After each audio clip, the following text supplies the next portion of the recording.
بسم اللہ الرحمن الرحیم نحمده ونصلی علی رسولہ الکریم۔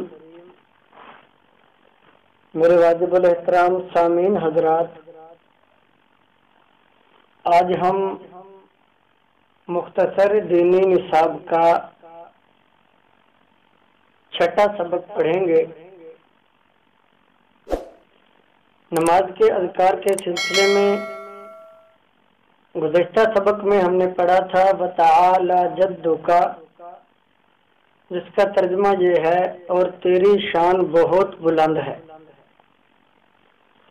آج اس سے اگلے الفاظ ہیں ولا الہ غیرک، اور تیرے سوا کوئی عبادت کے لائق نہیں۔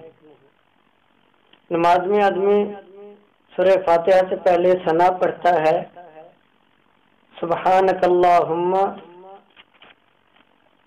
اے اللہ ہم تیری پاکی کا اقرار کرتے ہیں، وبحمدک، اور تیری تعریف بیان کرتے ہیں، وتبارک اسمک، اور تیرا نام بہت برکت والا ہے، وتعالی جدک، اور تیری شان بہت بلند ہے، ولا الہ غیرک، اور تیرے سوا کوئی عبادت کے لائق نہیں۔ آج نماز کے اذکار میں ثنا کا ترجمہ مکمل ہوا۔ وضو کی سنتیں، گزشتہ سبق میں وضو کی پہلی سنت کا تذکرہ تھا نیت کرنا۔ نیت کرنا وضو کی سنتوں میں سب سے پہلی سنت ہے۔ وضو کی دوسری سنت وضو کے شروع میں بسم اللہ الرحمن الرحیم پڑھنا۔ آج کے سبق کی حدیث مبارکہ، حضرت عبداللہ بن مسعود رضی اللہ تعالیٰ عنہ سے روایت ہے کہ نبی کریم صلی اللہ علیہ وسلم نے ارشاد فرمایا لا تزول قدم ابن آدم یوم القیامت حتی یسأل عن خمس، عن عمره فیما افناہ، وعن شبابه فیما ابلاه، وعن ماله من أين اكتسبه وفيما أنفقه وماذا عمل فيما علم۔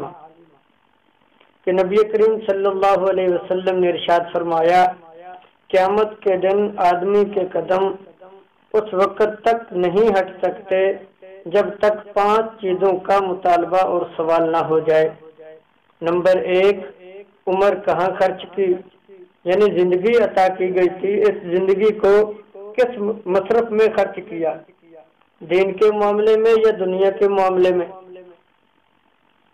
نمبر 2، جوانی عطا کی تھی، جوانی کہاں خرچ کی، یعنی جوانی اللہ کی بہت بڑی نعمت ہے، تو اس جوانی کے بارے میں بھی سوال ہوگا کہ میں نے جوانی عطا کی تھی، یہ نوجوانی تم نے کہاں خرچ کی۔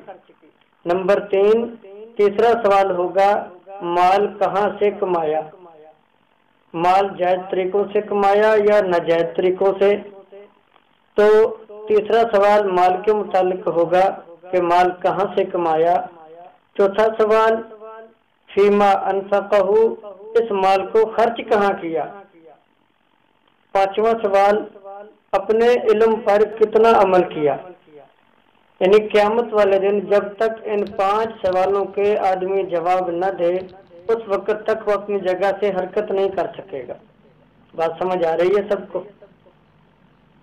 آج کے سبق کی مسنون دعا بیت الخلاء میں جانے کی دعا ہے کہ جب آدمی بیت الخلاء میں قضاء حاجت کے لیے جائے تو کون سی دعا پڑھے؟ بسم اللہ اللہم انی اعوذ بک من الخبث والخبائث۔ اس کا ترجمہ یہ ہے اللہ کے نام کے ساتھ، اے اللہ میں ناپاک جنوں اور جنیوں سے تیری پناہ چاہتا ہوں، میں گندے جنوں اور جنیوں سے تیری پناہ چاہتا ہوں، کیونکہ جو بھی گندی جگہ ہیں جتنی بھی یہ شیاطین اور جنات کے ڈیرے ہیں۔